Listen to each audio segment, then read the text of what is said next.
আমি আপনাদেরকে অনুরোধ করব, আপনারা নিজেদের জন্য খুব গুরুত্বপূর্ণ মনে করে লিখে নিন এবং এই কাজগুলো নিজেদের জীবনের জন্য অপরিহার্য করে নিন। তাহলে আমরা আমাদের সত্যিকার মানে এই যে মানব সত্তা রয়েছে, হিউম্যান ডিভাইস রয়েছে, এই হিউম্যান ডিভাইসটাকে যদি আমি সংশোধন করতে চাই, পরিশুদ্ধ করতে চাই, এর আখলাকটাকে সুন্দর করতে চাই, তাহলে এই কাজগুলো আল্লাহ রাসূল সাল্লাল্লাহু আলাইহি ওয়াসাল্লামের নির্দেশনা আলোকে খুবই গুরুত্বপূর্ণ। এক নম্বর হচ্ছে বলবেন কম, শুনবেন বেশি। সম্ভব কিনা?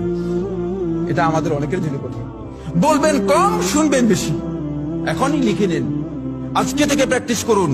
তাহলে দেখবেন যে আপনার আপনি এরপরে 1 মাস পরে যদি এই প্র্যাকটিস করে আসে, আপনি দেখেন যে আপনার অবশ্যই অবস্থার পরিবর্তন হচ্ছে, অবশ্যই অবস্থার পরিবর্তন। বলবেন কম, শুনবেন বেশি। 2 নম্বর হচ্ছে কাজ করবেন বেশি, দেখবেন কম। অন্যের কাজ দেখার আপনার দরকার নেই, অন্যের কাজ দেখলে আপনি ভুল বের করবেন। নিজে কাজ করবেন বেশি আর অন্যের কাজ দেখবেন কম। অন্যের কাজ দেখার আপনার দরকার নেই, মানুষের কাজ দেখার আপনার বিষয় নয়। তাদের হিসাব হিসাবুহুম আলাল্লাহ, আল্লাহ রাসূল সাল্লাল্লাহু আলাইহি ওয়াসাল্লাম বলে দিয়েছেন তাদের হিসাব কার কাছে? আল্লাহর উপর ছেড়ে দেন, আল্লাহর কাছে ছেড়ে দেন। আপনি এদের হিসাব নেওয়ার জন্য আপনাকে বিচারক হিসেবে দায়িত্ব দেওয়া হয়েছে কিনা?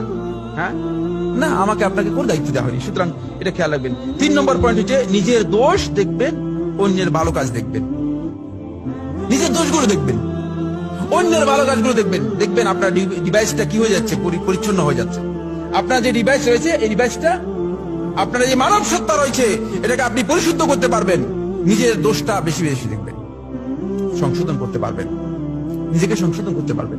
আর অন্যের ভালো কাজগুলো দেখবেন, তাহলে আপনি ভালো কাজগুলো গ্রহণ করতে পারবেন। বুঝতে পেরেছেন? আপনি শুধুমাত্র ডাস্টবিনের দিকে তাকালে চলবে না।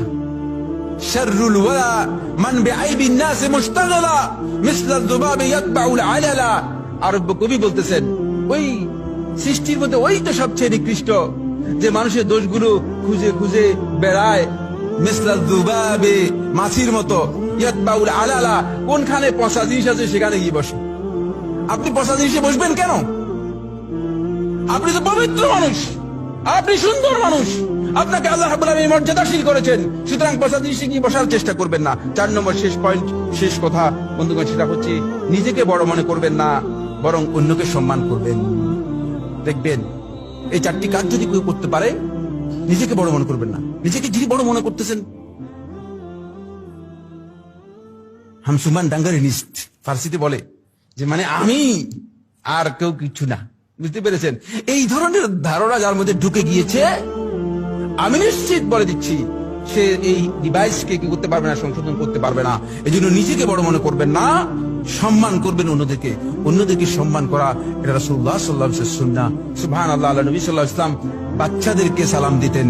হাযা আকুলু কওলি হাযা লি ওয়া লাকুম ফাস্তাগফিরু লি ওয়া লাকুম ফাস্তাগফিরুহু ইন্নাহু হুয়াল গফুর।